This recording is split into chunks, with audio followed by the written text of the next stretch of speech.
Thanks, Sophie. Well, for many, New Year's Day is about tradition, especially when it comes to the first meal of the year. Earlier, we showed you the classic pork and sauerkraut. Now we look at some other New Year's dishes. Here's James Crummell and chef Jennifer Heasley. Okay, so we did the traditional pork and sauerkraut. Yes. So now we're still talking about New Year's traditions and New Year's meals and good luck and all of that. Good luck, yes. So what do we have for us next? So we're going to move on to more of a southern tradition for New Year's. So we're going to be doing smothered pork chops. We're going to talk about my Trinity rice that the smothered pork chops are going to go on top of. And then black-eyed peas, which of course are to be shaped like coins, and that's where we're talking about money and wealth, where that comes into play. You had me at smothered. So I didn't hear anything else you said. Oh, he doesn't care about the other stuff. Well, we're going to start with that while our skillet heats up. So we're going to start with our black-eyed peas. I'm going to take this lid off real quick.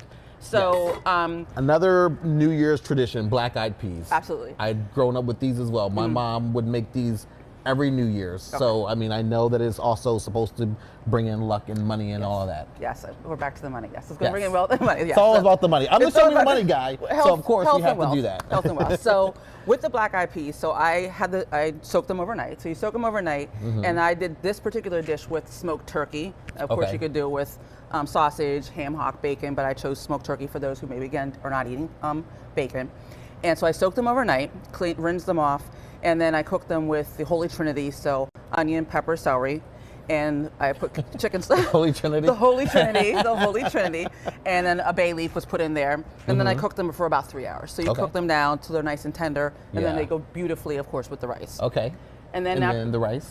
The Trinity rice. So the Trinity rice is essentially dirty rice without the pork.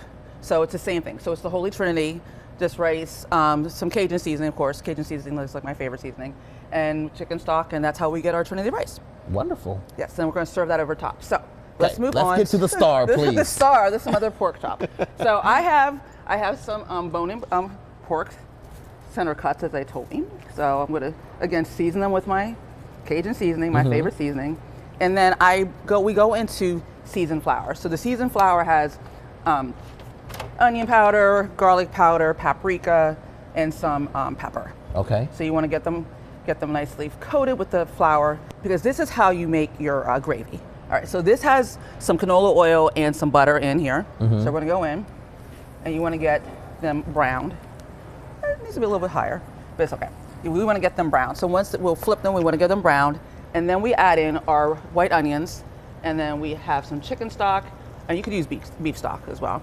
And then we have some heavy cream that's going to create the gravy that we pour back over, and when we put it into the oven. Okay, that smells delicious. We cooked down the gravy. Again, it had the flour, made a nice little gravy with the onions, and then we like to plate it over top of the rice, the Trinity rice, and then put some gravy on top. So this is normally, again, plating the visual that you want for your guests. And it's a nice family style serving. Yeah. Great for a buffet. And if you're not interested in making all these dishes yourself and you're having a party, maybe assign, have it as a potluck with your friends, If you trust your friends, have it as a potluck.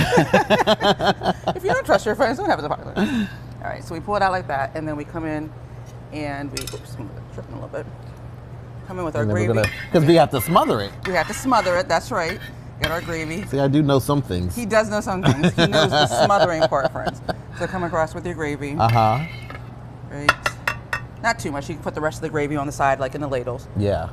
And then there is our smothered pork chop. Oh, my stomach is rumbling. This just looks fantastic. Thank you. Okay, so that was another, a twist, a southern twist on the whole pork New Year's Day tradition. Yes. Now you have some other alternatives here as well. So we talked about the item green and bringing wealth and prosperity. So we have the collard greens.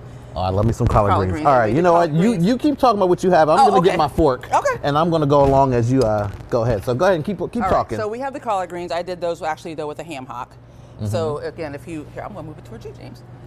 So we did that with the ham hock. That's the best place to have it, towards me. Yes.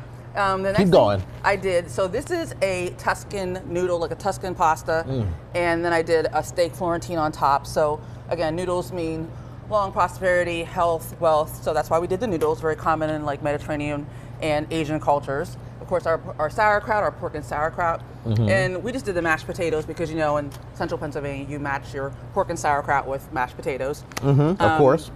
We did some fried cabbage, which goes along again with kind of the southern theme. Again, green, money, wealth. And then the last thing that I did was a Parmesan garlic flounder.